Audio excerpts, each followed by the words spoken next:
No worries. Okay, welcome, Philip. Thank you so very much for coming on the podcast. Good day. Thank you very much. Very happy to be here. Very exciting. I feel like it's a Friday. I'm kind of excited like it's Friday. Well, here anyway in the States. But I'm just going to go with that. It's Friday. Happy Friday. It is Friday where we are. We're in the future. I actually know what you get up to tomorrow morning because yeah, You got a DeLorean, don't you, then? it's 1 p.m. Friday on our end, and it's Easter Friday. Do you guys have Friday off over in the US? You must. Some do. My company, I'm not that lucky. Okay. But lots of people do have Good Friday off, yes. Okay, cool. And I see in your background, you have such a cool background. One of the best backgrounds I've seen in my interviews. You're a That's collector, actually obviously. live. That's actually not, this is not green screen. This is actually real. It is Yeah, I awesome. am a little bit of a collector. I even wore my shirt today. So, um, yeah, and this is just the back part because this is the only part that my wife would let me film or be on camera. The rest is because it's a guy's office, right? So I've got Yeah, my collection, my man cave, and then it's also part storage. So what you got to do? that's awesome. What got you into collecting?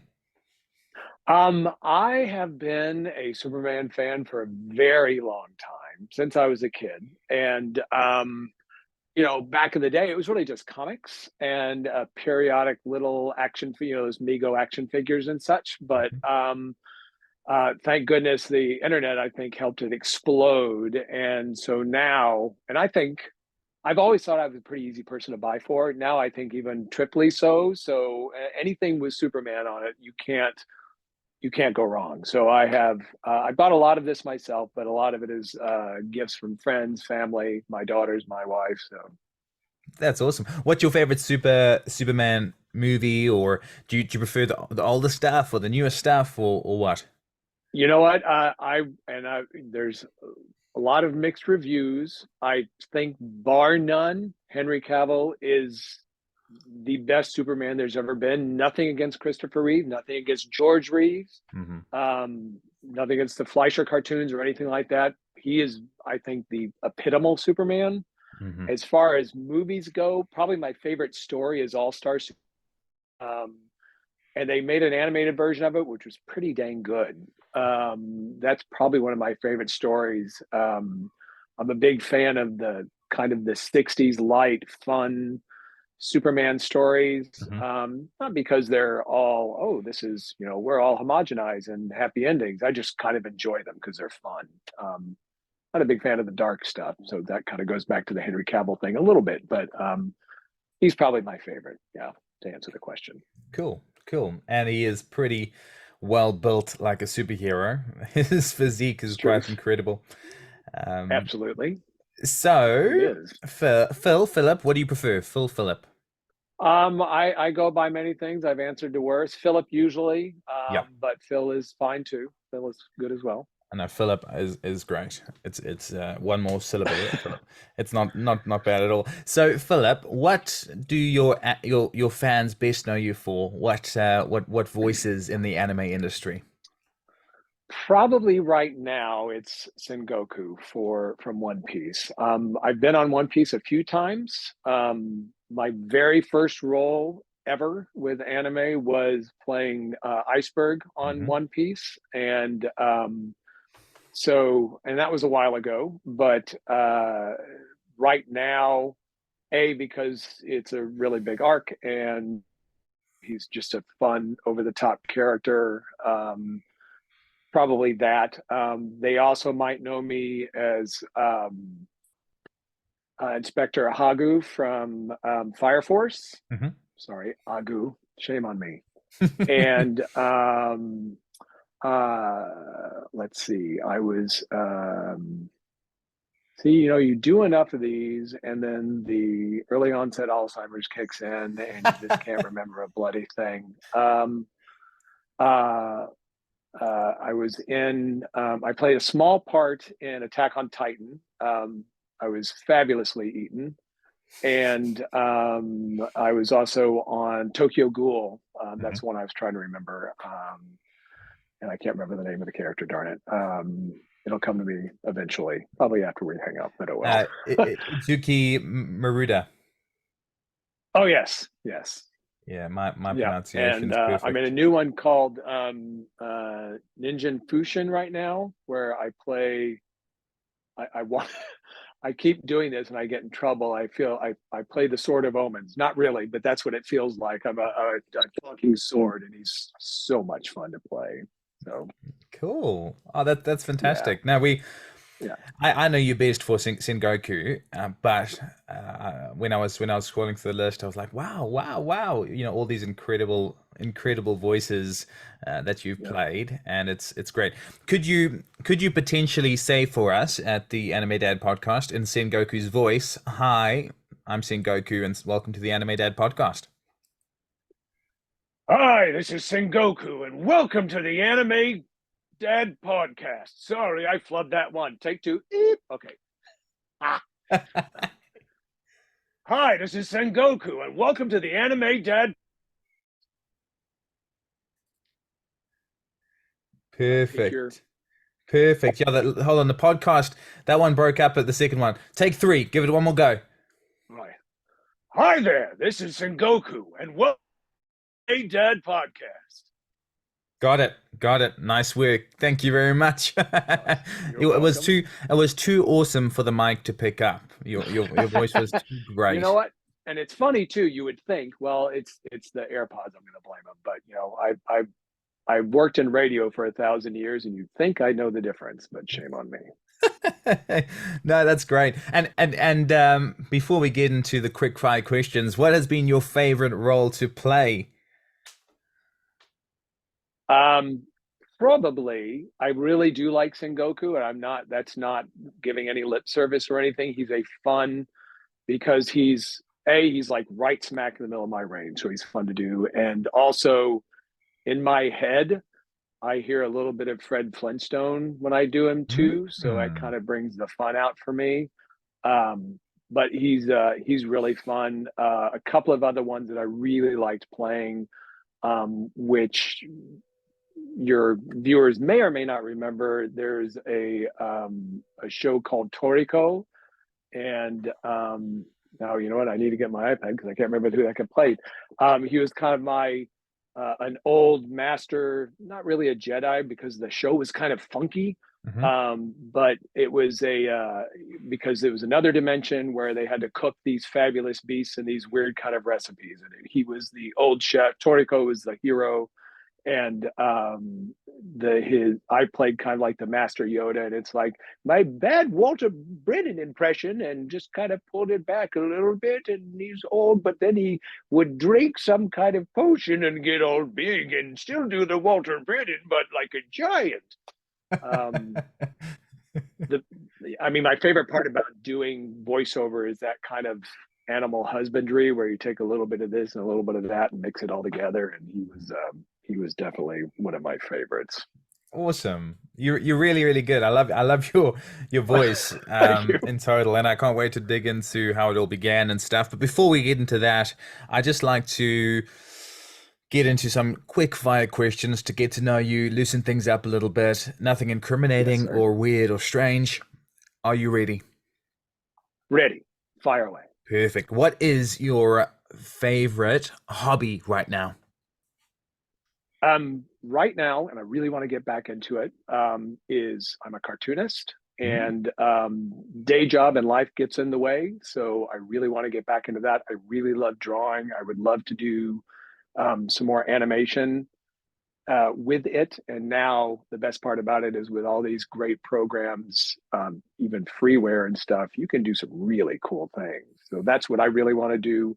It was always my dream when I was a kid to have my own comic strip, you know, a la Snoopy, a la Bloom County, Calvin and Hobbes, all the great ones. And also have my own animated cartoon that I did voices for. So needless to say, people like Seth MacFarlane are huge influences and heroes of mine.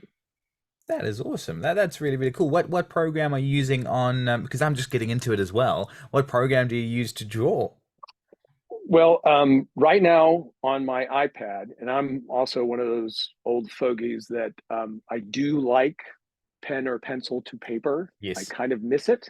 Um, I like Procreate mostly because I can erase and do perfect circles and things on it. I do that a lot. Mhm, I'm trying to learn Character Animator in Adobe, mhm. and there's also some. What's the other one I had? It is called Animation Desk. Again, Mhm. it's also on my iPad. It's a great little program. The neat thing is it kind of mimics pegboards. It's got the whole kind of feel, the onion skinning and everything like that. So it's very intuitive. So yeah, I really like those. That's cool. That's cool. No, it's a lot of Yeah, fun to do, and you're right. It's all about having the right time to do it, especially being you're a dad as well. So even though your right. kids are older than mine are 6 and 3. Finding time is the Oh hardest. wow. Yeah. Yes, yes, it is. What is your guilty pleasure? I I would say food. And right now in the States, there is a new kind of ice cream called Van Leeuwen's, which, in my humble opinion, has given Ben and Jerry's a run for the money. And they have some really neat, fun flavors. So that's probably my big guilty pleasure is trying hard not to eat an entire pint of their ice cream because it is that yummy. What's your flavor? Go-to flavor? Right now, it's Mexican hot chocolate, which is, and my wife likes it, who does not like spicy things at all. It is probably one of the most unique, fun chocolate flavors I've ever had. It's a chocolate ice cream with marshmallows in it, like hot Hmm. chocolate. And then it's got this ribbon of Tampico, I think is the name of the spice, the salsa or the spicy sauce, mixed with chocolate and a ribbon that goes through it, so that it's this really good, solid chocolate flavor. Sorry, my mouth is watering now. No, mine too. Um, with this little bit of burn at the end of the back of your throat. It's absolutely brilliant. That sounds lovely. I'm like, after this, I'm It gonna is. jump into the to the car and see if I can find something similar. You should actually just be sponsored by them just for describing it like the way you did. Just there. I should be. I should be. I have given them a fair share of my paychecks over the past couple of years. Oh, that's fantastic. Are you obvious? This answers the next question then. Are you a sweet or a savory person? You know what? I like them both. Hmm. And what was it? There was some they also had some unique flavors. I really want to get this one. They have a Hidden Valley Ranch flavored ice cream, which is like a ranch dressing ice cream. It's just crazy enough that I'm gonna have to try it. And they also have a new one that's it's a potato chip ice cream with chocolate in it. Oh, So excited because it mixes the salty and the sweet. yeah. Um, and I'm so excited about that one. That needs to come to New Zealand. That sounds You know incredible. what? I think we should probably try and get them because they're New York based, but they're growing really, really fast. So who Okay. knows? I'm gonna reach out to them and see if they can sponsor my podcast before they sponsor you, Philip. I'll just Brilliant. Well, you'll have them send me a few pints. yeah, I'll put an ice cream container here. There you go. That sounds lovely. Are you a dog or a cat person? I'm a cat. Well, I'm an animal person. I know that's like, oh, whatever, just pick one. As my cat Batman walks into the room. So yeah, I'm definitely a cat person. Right. Um, I don't dislike dogs. I love dogs. I prefer cats as Mhm. I well, I you know you're gonna get phone calls and emails and all that kind of stuff. I love them both, but I just prefer cats. Sorry, Yeah. Yeah, no, that's no fine. offense. That is fine. That's fine. Like I've got a cat and 4 dogs, but I've got one cat and she's very similar to a dog. She follows us around everywhere and she's like a fifth dog. She's very, very cute. But no, they're Well, that different because they when they give you their attention, you feel so special. right. Whereas when a dog gives you attention, you just feel okay, just another bit of a dog attention. Okay, yes, I have food. Yes, sit down. Just sit Yeah. down. Although Batman and his sister Robin, who we also have, they were orphans, and the foster who raised them had a very big gosh, I can't remember what kind of dog it was, but it was a very big dog. Batman still to this day sits like he's doing right now and wags his tail. I think he thinks he's a dog, Oh, right? yeah, that is so cute. Batman and Robin is such a Yep, cute name pairing as well. Ah, I know. okay, We what is kept your him yeah, what is your favorite color? purple, Favorite type of music? rock, and 80s rock specifically. Nice. What is the favorite town that you visited around the world? Oof. I just a few years ago was recently in Europe with my family and fell in love with Paris. And I have to admit, I did not like it the first time. Oh, I guess it's nighttime now. Hold on, let me get my lights back on. Um, I thought you were trying a so nighttime yeah, filter. definitely. I know, right? I just got to. It's a switch on the little timer. I didn't even totally forgot to reset that. Oh well. Um, Live podcasting, folks. Um, so Paris, I love Edinburgh, Hmm. and golly, um, I have been to New Zealand, and I did like Christchurch a lot. Mhm. I was only in Wellington for a blip, um, but I need to learn more. I need to go down there that I could fall in love with. Yeah, well, my wife is Scottish, and Edinburgh is gorgeous. We got married over in Glasgow, but Edinburgh is Oh, a different world. So, it really is. My sister, my brother-in-law, mm, um, is the manager of the Balmoral in Edinburgh, yep. and so they live there right now. Actually, they're moving down to London because he's going to be manager of a hotel in London as well now. But yeah, we were in Edinburgh as well, and yeah, Scotland to me is a lot like parts of New Zealand in a Yeah, way, yeah. where it's kind of got a little bit of everything all mixed in, and it's very kind of mysterious I and I only mean this in the kindest compliment of a way. Hmm. It's almost fairy like. Yep, There's just something magical about both places. I agree. And walking up the stairs in Edinburgh, walking up that pathway to the castle, and with all the shops Yep. around you, is just so cool. Yep. You feel like you're in a bit of a movie. Oh, you do totally, absolutely. And final question. I have two questions. Favorite dance move on the dance floor? Ah, oh my God, what favorite? Not good, but favorite that my best mate from high school and I used to always do was this kind of thing, and Yeah, then the hand worms. just yeah, the handworms and golly, I can't. I'm a horrible, horrible dancer. Just can you just hold me closer? This is our wedding. Just no, get me off the floor. This is really embarrassing. Um, wow. I'm just gonna stick with handworm because I or Yeah. armworm because that's the best I can do. Yeah, arm worm is the way to go, and that's what you should post that you doing an arm worm on your Instagram, and I'm sure it will go viral. That'll be great. Oh, I I'll love do it it. right now. I love There it. you go. I'll post it. And who is your favorite child? I'm just joking. No. Favorite Oldest, person? youngest, oldest, youngest. Dang it, Batman. Batman. Yeah, Batman. Batman. That's true. Yep. Who's your favorite person in your life right now? One of your favorite people in your life right now? Oh wow, that is a loaded question. It is loaded. Your wife asked me to ask you this question, just by the way.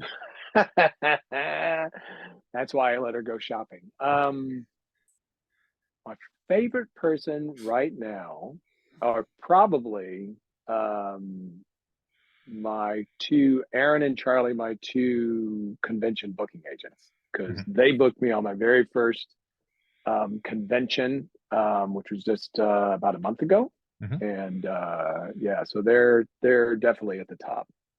Cool. And when's your next one? Where are you going to be next? They're still working on that for me. So I'm hoping because they just started their agency like, well, last year. So they're still kind of building it up and they're doing a kick butt job. Um, but they're still finding shows and things like that. So hopefully, I will keep everyone posted. I don't know yet. Cool. Well, we'll love to get I'm you in New hoping Zealand sometime. Chattanooga. I think is. Oh my God, are you kidding? I might not. That'd be a one-way ticket for me. Sorry, I might stay there the whole darn time. Oh, that's cool. That's cool. Okay. And that's the quick fire questions. You did really, really well. Okay. You passed, and you said nothing Okay. Good. strange. I think your wife Right. will forgive you for the final question, the final answer, but very, very well done. And your children, you've got two teenagers, you said, I believe. Are they One Piece Well, fans? my I have two. Actually, they're both in their 20s, Okay. and they are both their father's children. Um, they unfortunately take after the mother in the sense they will drop a anything to go watch a rom com, Hmm. much to my disdain. Hmm. But my youngest is a big geek everything. She loves Dungeons and Dragons. She likes anime. She likes comic book movies. She's kind of more DC. My oldest is more Marvel. So we've got that lovely little Civil War, Hmm. pun intended, going on. Hmm. Um, but my youngest is also a huge Miyazaki fan, as am I. So, she fell in love with My Neighbor Totoro. The first one I ever saw was Princess Mononoke, which is probably still one of my favorite all-time movies ever. That's lovely. Or if that And answers that's your that's question. it's nice that you've got that in common together. You watch that together. It's very special. What does she think about you being a prominent member of the community? It's funny. I think they're finally coming around to it. When they were little, and I would read to them in character voices, they go, "Daddy, talk normal." Um, and and it was heart wrenching. But now it's like, oh God, that's my dad. So I think they get a kick out of it. They still have fun with it. They have friends who are big anime. Both of them, just by virtue of kind of serendipity, they both have friends that are big into anime, Mhm. and they go, "Your dad was in what?" So especially when it was like Attack on Titan, One Piece, which is just almost ubiquitous these days. Mhm. But there's so many other good things that Funimation and Crunchyroll is coming out with. So Yeah, no, no, for sure, for sure. And I think everyone I've spoken to has just said, everyone that has children has just said that they are the best story readers to their children. And I agree. You can't ask for better as a child than a voice actor reading stories to you and putting on those voices. And I think it'll be the coolest thing if you we should theoretically do a bit of a story reading online for children from voice actors. That'd be so cool. oh no, absolutely. And actually, right before I got in with the anime community, I was working for ESPN up in Connecticut, and I got to know some people, and there was a company that a friend of mine started called Stars at Bedtime, which was just that. It was voice actors reading bedtime stories for charity, which was a wonderful thing. And I wanted to get more in touch with it, but again, the day job got in the way. Hmm. Hmm. Yeah, no, that would be. I think yeah, my daughters do listen to one that's similar to that. It might be the same one, and they really thoroughly enjoy it. So, yeah, when dad just doesn't cut it, then jump online. Right, Uh, right. so you've been in the industry for a long time. What made you get started in anime? In anime, again, it was really kind of a serendipitous thing. I had moved back to Texas after working in sports radio for a long time, and saw that they had an open call audition at Funimation. And I went by, I sent in my tape, which is what you did first, and they go, "Sure, come on in for this casting call." And I did, and I got the part. And thank you very much, Mike McFarland. Shout out, checks in the mail. Um, for casting me as Iceberg in One Piece, and that really kind of started me down the road. And I had a ball ever since. Cool. Master Jiro, that was his name in Toriko. Master Jiro. See, told you Ah, it would come to me eventually. it came. It came. Yep, it did. It finally did. Oh, Iceberg is such a cool character as well. That arc, that whole arc is really, really, really cool. So it's interesting It that that was your really first. was. And before that, what started you in voice acting in the first place? Well, and I was honestly what really called to me with it kind of had to do with the cartooning bit a little bit, Mhm. because a huge fan of animation, uh, going way back. And I think early on, I kind of realized who Mel Blanc was, who Dawes Bettler was, who all those people were, Frank Welker. Um, and uh, and I started out back in 19 in radio and getting able to play, learn how the mics work and everything, and just kind of have fun doing characters, and being silly, Mhm. um, was really kind of what started it. Being in radio and kind of getting used to being behind the mic and not hating the sound of my own voice. Mhm. Um, and I think a lot of people do that. A lot of people go, I don't like the sound of my own voice, so I'm going to do other voices and try and do something else. And so that's where I kind of started experimenting. And I was a big fan of a TV show from the 60s in reruns. Obviously, I'm not that old, called Laugh-In. And there was an announcer guy named Gary Owens, and I was a huge fan of his. And when I was in college, I got to meet him, and he was very encouraging and helpful. And that's the other thing that's kind of helped me in voice acting, period, is now with the internet, if you've got a microphone, there's all kinds of really cool websites, and kind of storytelling types of things, kind of like old time radio, plays and podcasts that are absolutely fabulous to cut your teeth on Mhm. and get used to it. And because ultimately, um, it is acting. So, that's where you really kind of need to cut your chops. It's just not funny voices. It needs to be believable characters. That's why, people like Mel Blanc and Frank Welker and Dawes Butler and all those people, and, more modern like Rod Paulson and Maurice LaMarche and all these guys, it's like, holy crap, how many voices do you people do?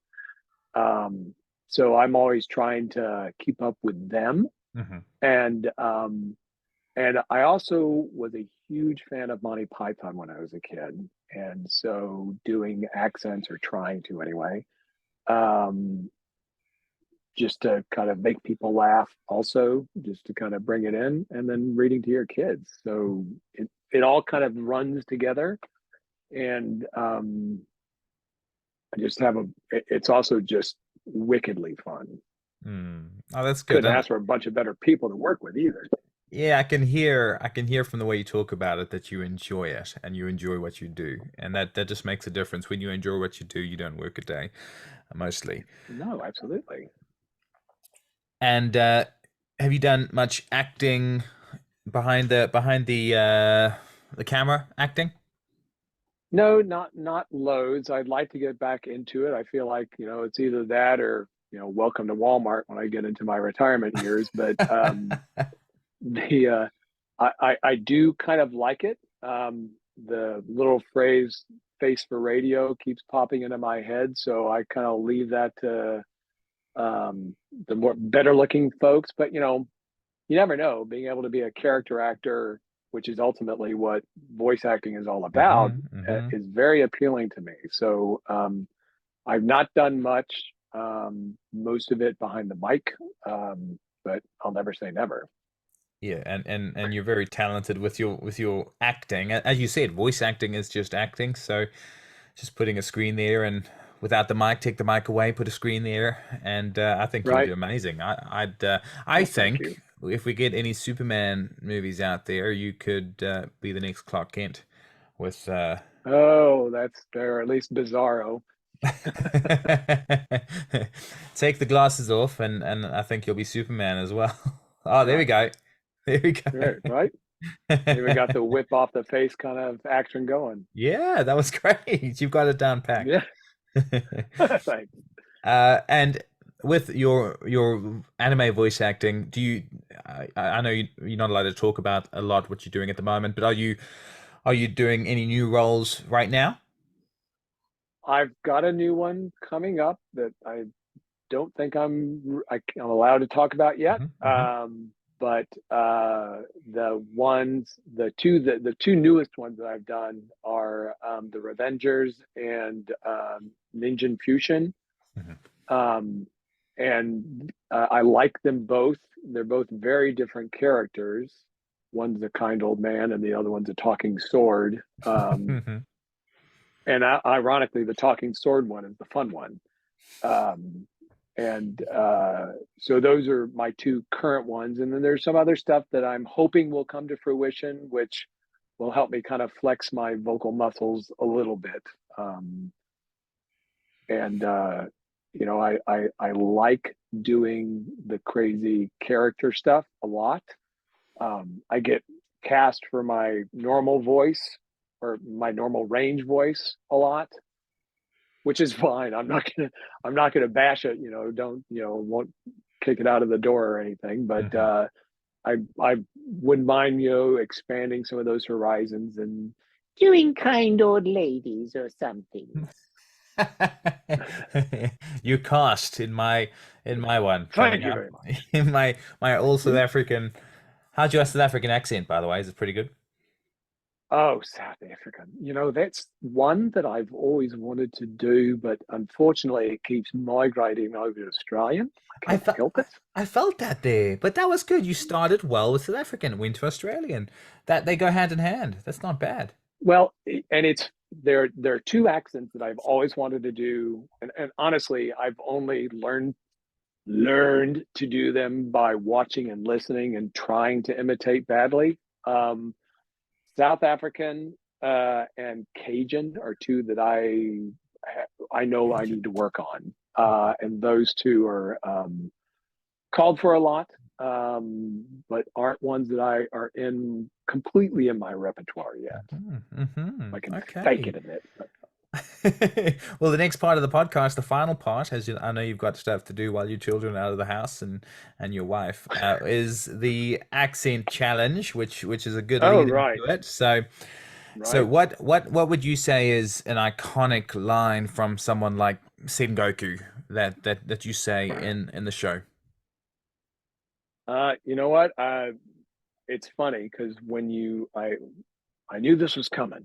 Hmm. And so I had to look it up because you do so many different little things and you go, oh my God, what did he say again? Because it was like 3 years ago. Um, Sengoku, uh, when I first started doing his voice, he was pretty loud and boisterous and talking about his rice crackers, eating his rice crackers with his pet goat, which I thought was hilarious. I'm Me talking too. into a snail phone. I know, and it was just going. Yeah, I don't know what I can. You just pass the doobie or whatever it is because that stuff is just so crazy fun. His one big line that I think it's kind of more of a touching line. It's kind of not a crazy line, but it's like don't try and find a reason for somebody's love. And I think he was saying that he's adopting Don Quixote. So um, yeah, so I mean that's kind of a very poignant line. It's not like call to battle or anything, but it's still a pretty good line. Yeah, say it for us. Don't try to find a reason for somebody's love. Oh, beautiful. A lot of meaning to that as well. I like that. And Right. can you say that in a couple of other accents for us, please? Oh yeah, I can. Don't try to find a reason for somebody's love. My wife's gonna like that one. My wife's gonna like that one. uh, don't try and find a reason for somebody's love. Ooh, that was a bit Kiwi Um, Aussie. yeah, you know what? And I waffle back and forth. Sorry, no insults to Kiwis or No. Aussies, but they're very similar. Hmm. Um, Let's see. And one of my favorite, kind of like I was mentioning, don't try to find a reason for somebody's love. Yabba dabba do. You're right. It does sound very similar. No.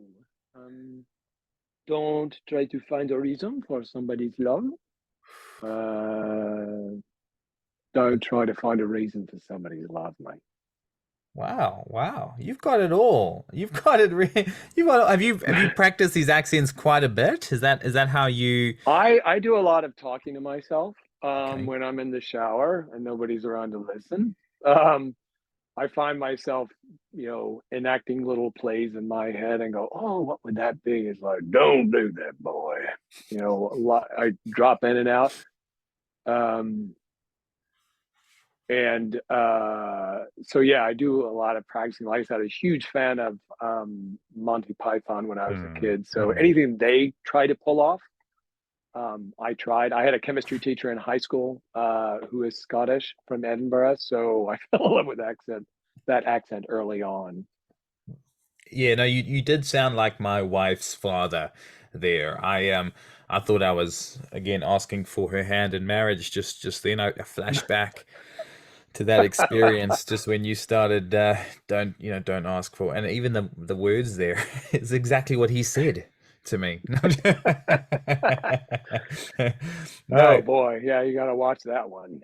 no, that's great. That's great. No, thank you so very much for making the time to come on the Oh no, podcast. absolutely. Thank you for having me. Sorry for stepping over the little. I would imagine the delay between here and between Texas and New Zealand's a little bit, but No, no, that's completely fine, and you're very talented, and you're such an easy person to communicate with, and you're so kind in how you communicate. Just by the way, your emails, your messages, it just makes it oh, super easy. So thank you. It's been the easiest form of communication via email to set this up I've ever had. So and the way you talk and your written word, I'd surprise you. Do you read a lot? Do you read a lot of books?